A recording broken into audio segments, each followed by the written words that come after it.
brilla en los ojos un fuego que arde y despierta una llama en mi corazón. Nueva es la paz y mayor la alegría, los mismos colores, mas otro el sabor. Es lo eterno que viene de ti, es lo eterno que viene de ti. Hoy dejo atrás esa vida de siempre, me pongo en camino, me ordeno hacia el fin. El amor me llama, conozco el deseo, aunque pesa en mi vida el honor. Me hago más libre en busca de ti, me hago más libre en busca de ti. Sin miedo abrazo y sigo tus pasos, busco el camino, voy peregrino. Sin miedo me confío en tu gracia, me pongo en marcha, tu amor me basta. Sin miedo abrazo, sigo tus pasos, busco el camino, voy peregrino. Sin miedo me confío en tu gracia, me pongo en marcha, tu amor me acompañará.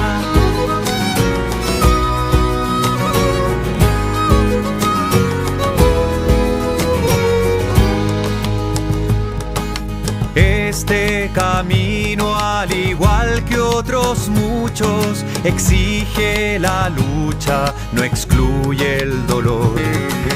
Caben mis rodeos y mis pies cansados, también esas voces que me hacen dudar. Pero en mis noches me aferro de ti, pero en mis noches me aferro de ti. Veo más claro, he de estar vigilante a los vientos que en guerra se enfrentan en mí. Luces, señales, banderas opuestas, ofertas de gloria y prestigio fugaz. No me acobardo, elijo a mi rey, no me acobardo,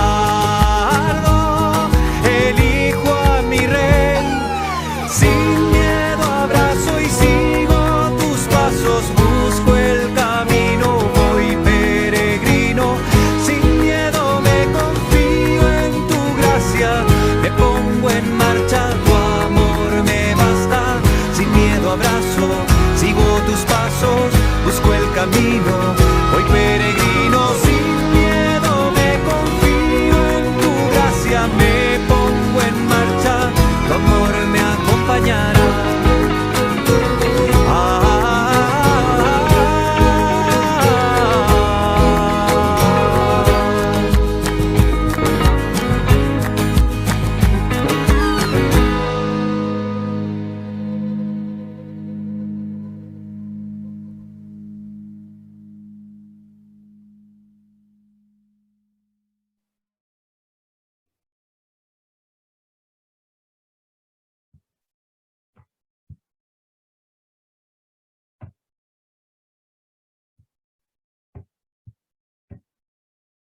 ¿Qué tal, queridos hermanos? Vamos a empezar nuestra unidad o tema número 4, parte 1. Son 2 partes, para hacer un resumen de la primera parte del día con Jesús. Nuestro tema se llama Un día con el Maestro. El día comienza y yo te quiero preguntar, ¿con qué persona te gustaría pasar un día completo? No se vale decir Jesús o María. Responde, me gustaría pasar todo el día con... ¿Y por qué? ¿Por qué? Hemos visto que un maestro enseña a vivir con su propio estilo de vida. Ahora nos corresponde mostrar cómo Jesús vivía en armonía los diferentes aspectos de la vida humana. Vamos a ver, pues, este día con Jesús. Una jornada completa. San Marcos nos presenta la descripción detallada de una jornada completa de la vida de Jesús. Y no se refiere únicamente al primer día de su ministerio, sino que quiere darnos a entender cómo era la agenda diaria del Maestro. Se trata, pues, de una visión panorámica de las prioridades de vida de Jesús, pero sobre todo muestra cómo Jesús sabía armonizar los distintos aspectos de la vida humana. A través de sus palabras y de sus actos, se manifiesta una fuerza que impresiona a todos los presentes.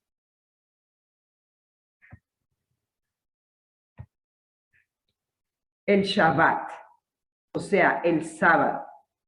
Todos sabemos que para los judíos el Shabbat era un día de riguroso descanso y cuya observancia sintetizaba la fidelidad a la ley.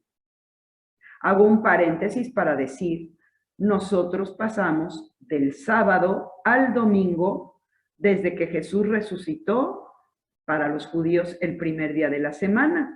Después del Sabbat era el domingo y para nosotros pasa a ser el día de riguroso descanso en donde debemos de honrar a nuestro Dios y amar a nuestros hermanos.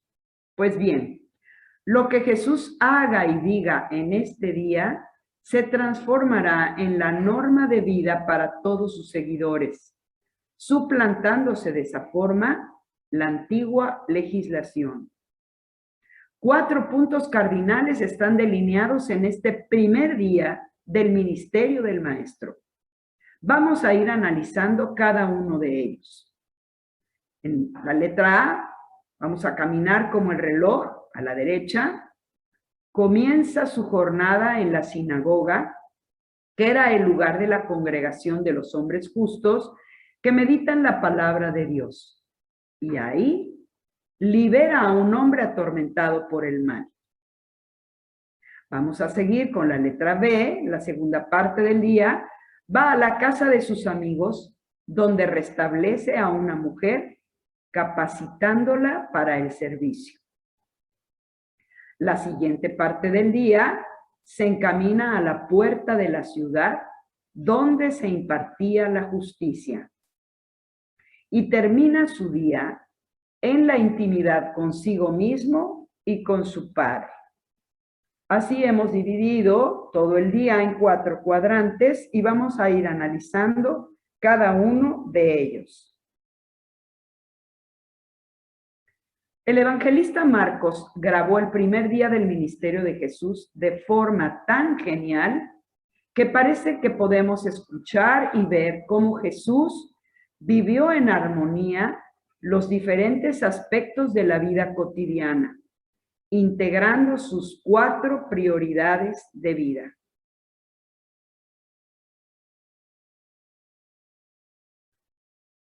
Vamos a la primera parte.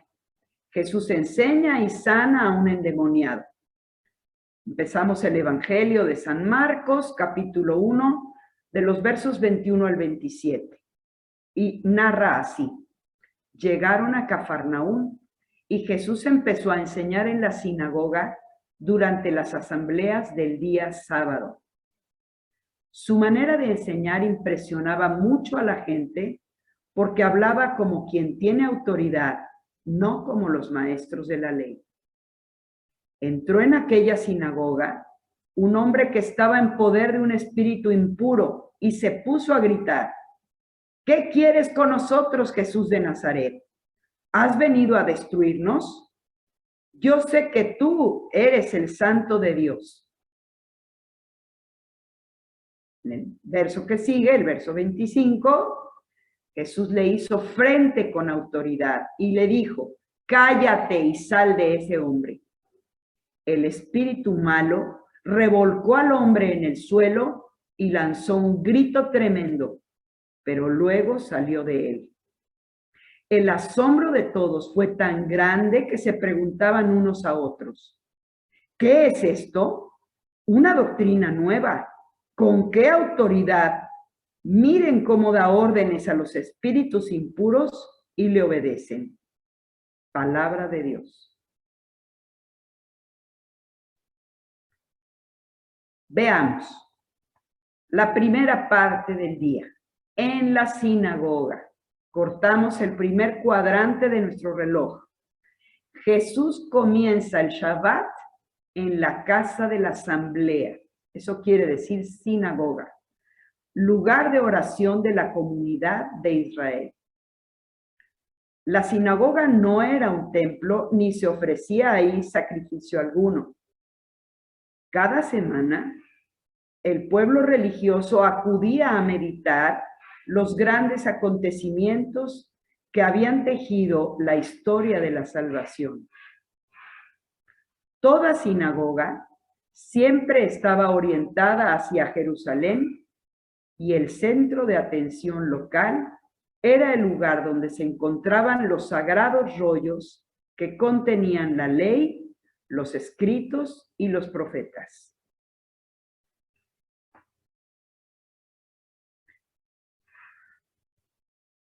Sin embargo, en cuanto Jesús llega, todo se centra en él y la sinagoga entera se centra en su persona. Marcos repite 2 veces que Jesús enseñaba, pero nunca precisa el contenido de su mensaje, porque lo más importante para Marcos no es lo que Jesús dice, como sí lo es para Mateo, sino lo más importante para Marcos es lo que el maestro hace. Jesús, él es la palabra hecha carne. Por eso el evangelista concluye, y todos quedaron asombrados de su doctrina. Les enseñaba como quien tiene autoridad y no como los escribas. Es el verso 22 y seguimos en el capítulo 1 de Marcos. Cuando Marcos aclara que la autoridad de Jesús no era como la de los escribas y fariseos, quiere aclarar que no se trataba de un hombre de la institución, sino de un profeta levantado por el viento sorpresivo del Espíritu.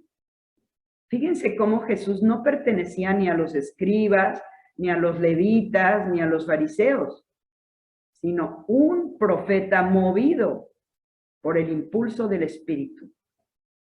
En otras palabras, el evangelista, antes de comenzar a esbozar el perfil de Jesús, quiere quitar todo prejuicio o preconcepto, para que no haya la menor duda de que Jesús no era una persona de la institución. Vamos a ver entonces quién es Jesús. Primero nos quiere manifestar quién no es Jesús. Veamos, no es un profesional de la religión, ni se identifica con lo ya existente. No lleva título o autorización externa. Más que descubrirnos quién es Jesús, quiere alimentar la expectativa de que nos encontramos frente a un personaje fuera de serie. ¿Por qué fuera de serie? Miren, es que los escribas eran los intérpretes autorizados de la ley y se atrincheraban en la tradición de los antepasados. Ya era imposible moverlos de allí. Los fariseos representaban la fidelidad a los mandamientos y de manera especial en cuanto a la observancia del sábado. Eran inamovibles. Así que Jesús entre escribas y fariseos, bueno, era muy difícil penetrar en estas estructuras. Sino que ahora Jesús, ¿qué va a hacer? No solo va a contrastar con ellos, sino hasta oponerse a ellos. Lo vamos a ver en repetidas veces. Ese es el problema. Pocos fariseos y pocos escribas aceptaron a Jesús, por estar aferrados, atrincherados a la ley. Por eso Jesús contrasta. ¿Por qué? Porque para Jesús es más importante que la ley atender una necesidad primaria. Y ahí nos encontramos en la sinagoga con un problema grande. Para Jesús lo más importante es liberar a aquel hombre que representa a todos los oprimidos por cualquier clase de mal o encadenados por alguna esclavitud. ¿Cuántos y cuántos hay? Se trata del primer milagro del Evangelio de Marcos y esto le da una plusvalía al hecho. Jesús vence al enemigo más poderoso, al enemigo, al demonio. Aquí está la clave prototipo de la misión mesiánica. Todo el tiempo va a ser Jesús esto. No condenar al hombre ni recriminarle su pecado, sino al contrario, liberarlo de todos sus males. Y estamos hablando de los hombres de todos los tiempos, no solo a los que nos referimos ahorita en el Evangelio. Piensen en cada uno de nosotros de qué nos tiene que liberar Jesús. Adelante. Las actitudes de Jesús, solidario de la miseria de los hombres, provocan algunas preguntas. Ellos lo hicieron. ¿Se trata de una nueva doctrina? Y tenemos la respuesta. La respuesta es que expone su doctrina, pero con poder, porque los signos y prodigios son parte del mensaje, como los grandes profetas, está acreditado por el poder de Dios. Vamos a ver también otra pregunta. ¿En qué consiste su diferencia con los escribas y fariseos? Veamos en qué está esta diferencia. En que él vive lo que predica, a diferencia de los fariseos. Porque los fariseos imponen pesadas cargas a sus discípulos, pero ellos no son capaces de sobrellevar. Por lo tanto, en la sinagoga ese día, Jesús ocupa el lugar de la ley y los profetas. Él es la ley y el profeta por excelencia. Lo que él hace está por encima de la antigua legislación. Su vida es un signo profético. Viene a liberar a todo oprimido. ¡Qué maravilla! Así sí le entendemos, ¿verdad? Para que no nos quede la menor duda por qué Jesús se enfrentaba y tenía controversia con ciertas personas que representaban la ley y la observancia, por ejemplo, del sábado. Sigamos adelante.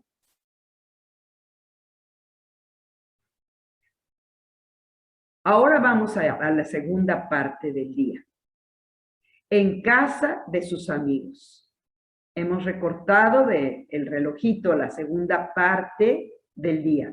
Vean a Jesús en casa de Pedro, que para ubicarlo, para identificarlo en nuestra caricatura, tiene las llaves que siempre le ponemos a San Pedro para identificarlo como tal, y su gorro es nada más ni nada menos que la cúpula de la Basílica de San Pedro. Así lo identificamos. Vamos a ver cómo Marcos destaca intencionalmente de dónde sale Jesús y a dónde va. Porque este tránsito le es muy trascendente. Fíjense, menciona el nombre de los acompañantes. Iba con Santiago y Juan. Y es tan importante el itinerario como con quienes lo recorre, porque va a la casa de otros amigos, Simón y Andrés, los primeros discípulos. Vean cómo el maestro, al igual que meditaba los grandes acontecimientos salvíficos en los escritos y en los profetas, iba leyendo la historia de la salvación en el corazón de sus amigos íntimos. ¡Qué hermoso! iba viendo cómo los iba rescatando, cómo rescató por ejemplo, a Mateo, cómo rescató pues, a Pedro y a todos los demás de la inutilidad, de la enfermedad, de la opresión, etc. Así nos lo vamos a encontrar en muchísimos pasajes del Evangelio. Se me ocurre pensar en aquel ciego Bartimeo que estaba a la orilla del camino. Y cuando Jesús lo libera y lo sana de la ceguera, avienta el manto, que quiere decir, dejó todo atrás, y se puso a seguirlo. Seguro que fue uno de sus discípulos. No menciona que fuera de los 12, pero sí a lo mejor de los 72 discípulos de Jesús. Así es la historia de la salvación de cada uno de nosotros. Nos va liberando de demonios, de enfermedades, de todo lo que nos tiene anquilosados y nos va llevando poco a poco a ser sus discípulos, libres y felices. Por eso lo seguimos. Vamos a ver muchas enseñanzas de este pasaje. Miren, tan importante era estar en la sinagoga con la gente piadosa como en el clima de confianza y de amistad con sus más allegados. El estar con ellos era una de sus prioridades. ¿Por qué? Algunos piensan que era una pérdida de tiempo, pero de ninguna manera era pérdida de tiempo, sino acercarse a la fuente de una amistad para oxigenar su corazón con el aire puro del amor y la alegría de sus amigos. Veamos cómo el alma del joven maestro de Galilea no se satisfacía con los elogios, los aplausos y la admiración de las multitudes, sino que necesitaba algo más. Necesitaba del calor y la confianza que brota de la amistad. Hermanos, valoremos la amistad. Y más cuando la amistad se fragua alrededor de Jesús, nuestro Maestro. Yo les puedo decir que tengo amistades antiquísimas de años, de 30, de 40 años. ¿Y qué es lo que nos ha unido siempre? Y que no lo ha destrozado ni la distancia, ni el tiempo, ni el que vivan lejos de aquí, de mí. Pues nos ha unido la amistad con el Maestro. Ningún amigo puede ser más fuerte que el que te da esta doble relación con el Maestro y con los amigos. Así era Jesús. Necesitaba esa amistad y nosotros no la debemos de menospreciar. El día que nos digan hay convivencia, hay convivio, acude. No creas que es pérdida de tiempo. Al contrario, es el momento de afianzar esos lazos que Dios hizo para nosotros, tener amigos. Y en el Antiguo Testamento lo dice, quien encuentra un amigo, encuentra un tesoro. ¿Cuántas veces los amigos van a ser un soporte, una ayuda, un bastón para cada uno de nosotros? ¿Ven? Vamos a seguir hablando de esta amistad. ¿Qué pasó después? Fíjense, había tanto trabajo, a veces tantas oposiciones, tantas controversias de las autoridades religiosas y además los ataques de los espíritus inmundos, que Jesús necesitaba cargar baterías para poder enfrentar todas las batallas.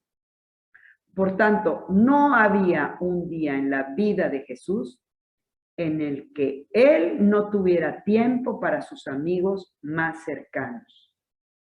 Yo te quiero preguntar a ti, ¿tú ya has experimentado eso? La dicha de estar con amigos. No es perder el tiempo, es compartir experiencias, es recibir de ellos enseñanzas, es tener la alegría de las maravillas que Dios hace en cada uno de nosotros. Es compartir lo que tú quieres dar, lo que tú sabes hacer y recibir de los demás lo que tú no tienes y ellos te pueden dar o enseñar. Es hermoso hacer lazos de amistad en torno a Jesús. ¿Y qué pasó? ¿Qué pasó después? Vamos a ver más adelante. Al salir de la sinagoga, Jesús fue a la casa de Simón y Andrés con Santiago y Juan. La suegra de Simón estaba en cama con fiebre, por lo que enseguida le hablaron de ella. Jesús se acercó y tomándola de la mano, la levantó, se le quitó la fiebre y se puso a atenderlos. Nos lo narra Marcos en el capítulo 1, versos del 29 al 31. Vean toda la enseñanza que vamos a sacar solo de 4 versículos. Adelante. Vamos a ver, llegaron a la casa y la suegra de Simón estaba en cama con fiebre. Miren qué hermoso ícono. La multitud de discípulos alrededor en la casa de Pedro, pero alguien estaba enfermo. Este milagro es muy significativo por varias cosas. Fíjense, intenta describir gráficamente en qué consiste el paso de la sinagoga a la casa de Pedro. Es decir, el paso del Antiguo al Nuevo Testamento. El Evangelio nos presenta a una persona con todos los agravantes. Primero, mujer, enferma, viuda y para colmo, suegra. ¿Por qué todos los agravantes? Pues porque las mujeres no eran consideradas sujetos de credibilidad. Además estaba enferma, no servía para nada. Era un peso para todos. ¿Y por qué digo viuda? Porque las viudas eran consideradas nada, menospreciadas porque ya no tenían el esposo que las hacía fuertes en medio de la sociedad. Y suegra, peor tantito, y arrimada, yo le agregaría ahí, arrimada en la casa de Pedro.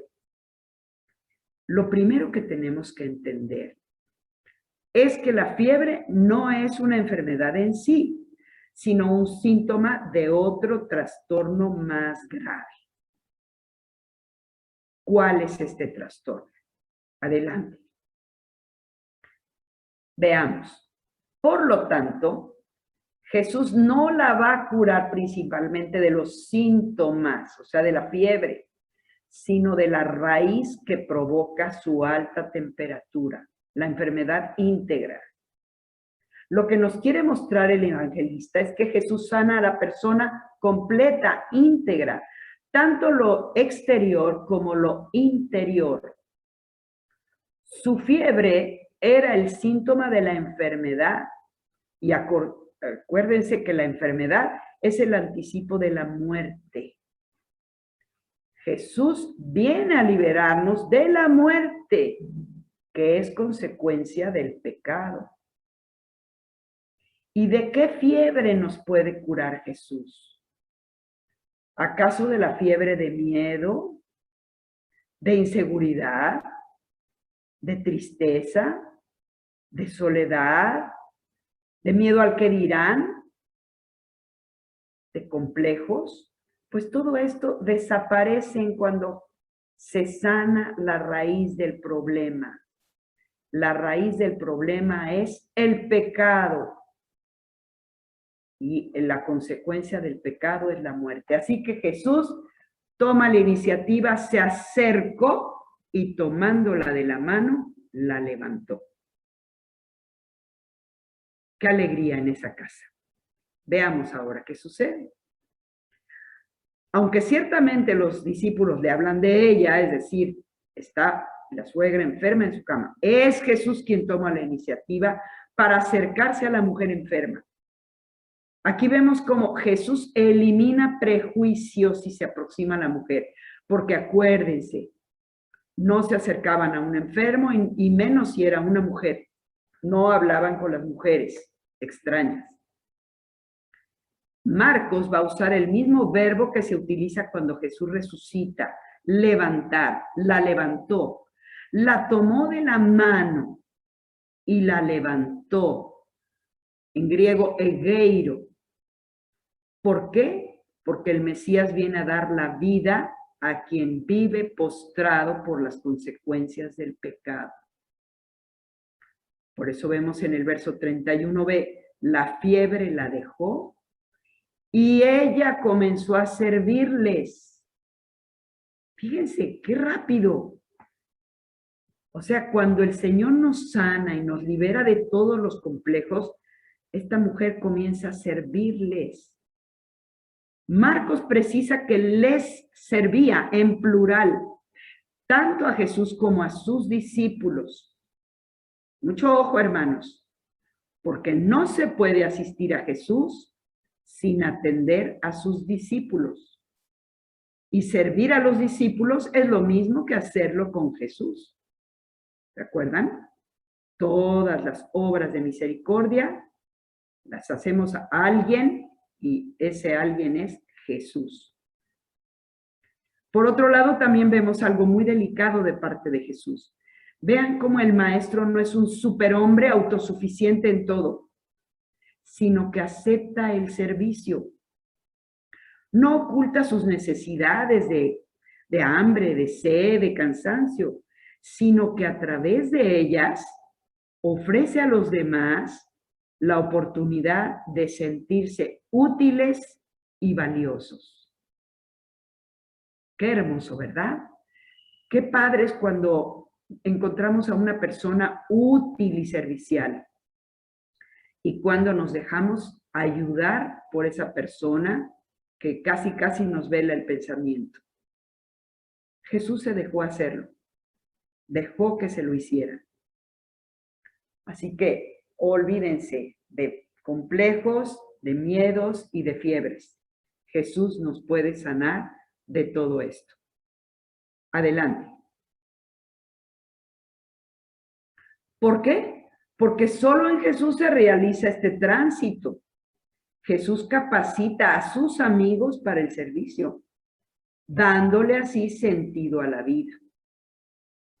Si antes nuestra vida no tenía sentido, estábamos postrados, anquilosados, inutilizados, ahora en Jesús, fuera complejos y empieza este tránsito de la inutilidad al servicio. Jesús nos capacita a sus amigos para el servicio, dándole así sentido a nuestra vida. Qué hermoso sentirnos útiles, hermanos. No te quedes atrás. Adelante, siempre adelante. Su vida tiene este sentido. Así que hoy vamos a ver cómo su vida tiene sentido sirviendo a los demás. Se trata de una resurrección verdadera, pues restablece a quien estaba postrada en la cama de la inutilidad. El mensaje de este milagro no es que Jesús sea como el agua fría que baja la temperatura, sino que ha venido a resucitar a todo aquel que no ha descubierto para qué sirve su vida.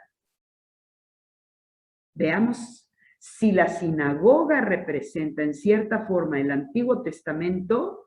La casa de Simón, en latín domus ecclesiae, casa de la iglesia, simboliza el Nuevo Testamento. Pasar al Nuevo Testamento es levantarse de la inutilidad y encontrar el sentido del servicio que tiene la vida. Y yo diría, y la vida no tiene sentido si no es sirviendo. Lo dirán los santos también. Quien no vive para servir, no sirve para vivir.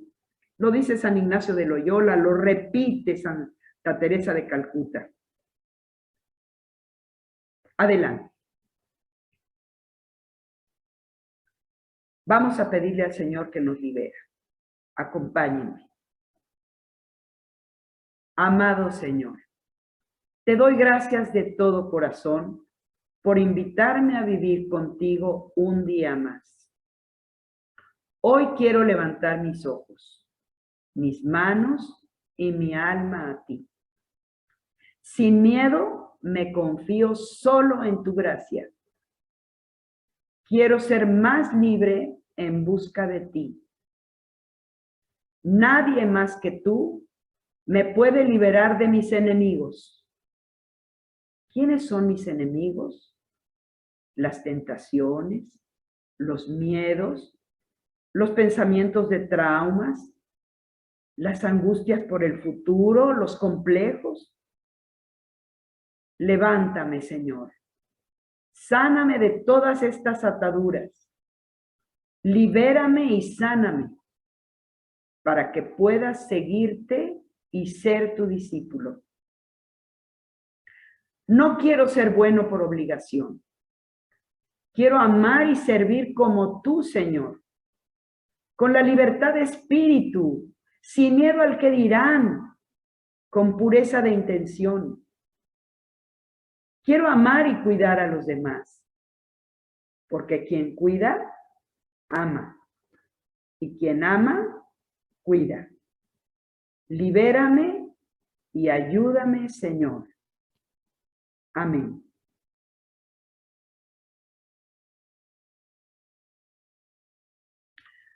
Queridos hermanos, tenemos nuestra reflexión por grupo. Descubran en su grupo el valor de reunirnos. No menosprecien la oportunidad de hacer amigos. ¿Por qué la iglesia debe cuidar la formación integral de todos los miembros de la familia? ¿Cómo cuido y alimento la vida espiritual de los míos? Platiquen estas dos preguntas y elaboren una lista de propósitos para lograrlo. De tarea, los invito a volver a leer capítulo 1 de San Marcos, versos del 21 al 39. Y descubre de qué demonios necesitas ser liberado. De la soberbia, la ira, la gula, la flojera, la envidia, la lujuria, la avaricia. Ora al Señor para que te libere de ellos. Y estaría bien acudir al sacramento de la reconciliación. Para memorizar, te recomiendo que leas con mucho cuidado el Salmo 23, 24. Elige 1 o 2 versos y hazlos tuyos. Memorízalos para hacer tu oración. Recuerda que cuando habla de enemigos, piensa en las tentaciones de pecado. Yo escogí el verso número 5 y dice así: te estuve esperando todo el día, Señor. No dejes de guiar mis pasos e instrúyeme. Tú eres mi Dios y mi Salvador. Amén. Queridos hermanos, les invito a escuchar nuestro canto final. Que Dios los bendiga.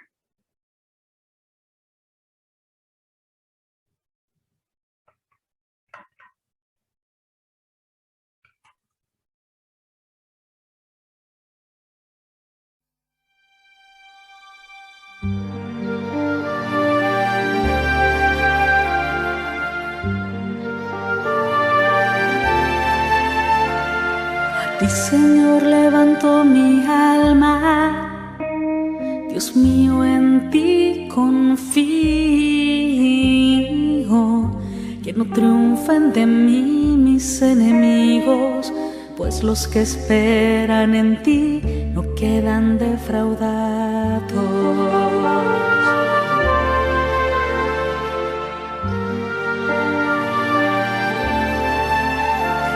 Señor, enséñame tus caminos, instrúyeme en tus sendas, haz que camine con lealtad.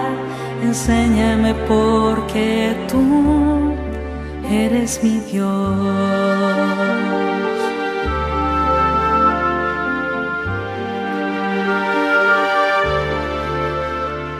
Recuerda, Señor, que tu ternura y tu misericordia misericordias son eternas. No te acuerdes de los pecados de mi juventud.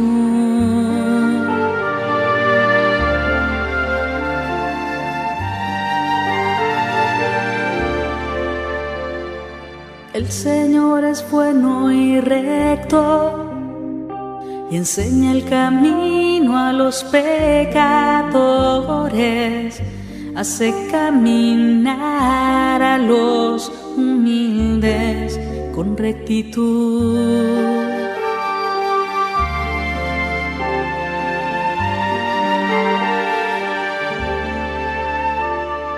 Mírame, oh Dios, y ten piedad de mí, que estoy solo y afligido.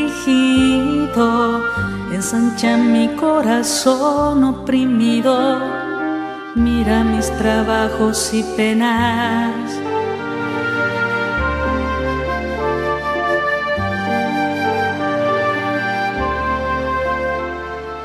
Guarda mi vida y líbrame, no quede yo defraudado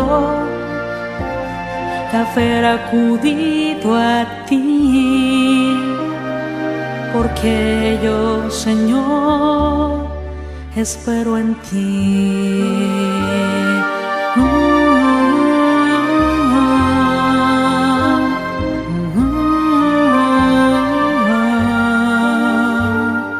Porque yo, Señor, espero en ti.